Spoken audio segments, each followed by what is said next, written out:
সমাজের কিছু ছেঁচড়া পোলাপানের জন্য আজকে আমাদের গেমটা শেষের পথে। মানে কিছু যদি কেউ ব্যাক নেয় কিংবা কোনো কিছু যদি হয় তাহলে বলবে যে আমাদের ওল্ড লিজেন্ড আর নাই, বাংলাদেশের গর্ব নাই, মালোমান নাই।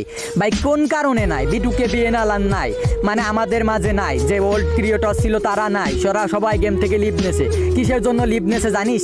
আগে যেখানে একটা গেম প্লে ক্রিয়েটরের ভিডিওতে ভিউ হতো 1 লাখ 2 লাখ 3 লাখ 1 মিলিয়ন করে ভিউ হতো, এখন 30কে 20কে 10কেও করে হয় না। কিসের জন্য হয় না জানিস? তোরা একটা মেয়ের আইডি পেলেস উড়াধুরা সাপোর্ট করিস, মানে সে মেয়ের মনে একবারে বউ ভাবিস নিজের, মানে মেয়েদেরকে পাইলে তোদের মাথায় আজ কাজ করে না। ভাই কিসের জন্য? যারা ভালো গেম প্লে করে তাদেরকে একটু সাপোর্ট কর, তাদের ভিডিও দেখ। তোরা তোরা একটা মেয়ের আইডি পাইলে তোদের মাথায় আর কাজ করে না। আর অবশেষে একটা স্ট্যাটাস দিবি যে আমাদের বিটুকে নাই গেমে, আমরা আর গেম খেলবো না, আমাদের গেমিং কমিউনিটিটা শেষ হয়ে যাচ্ছে। ভাই তোদের এই কারণেই তো গেমিং কমিউনিটি শেষ হয়ে যাচ্ছে। যার গেম প্লে নাই, টিকটকে 2 দিন হলো না একটা মেয়ে আইছে, তার গেম প্লে বলতে কিছু নাই, ইউএমপিতে যাতা মারে 6 দিনে 6000 ফলোয়ার্স বানাইছে। কেমনে কি একটা মেয়ের কেন তোরা এমন সাপোর্ট করতেছিস?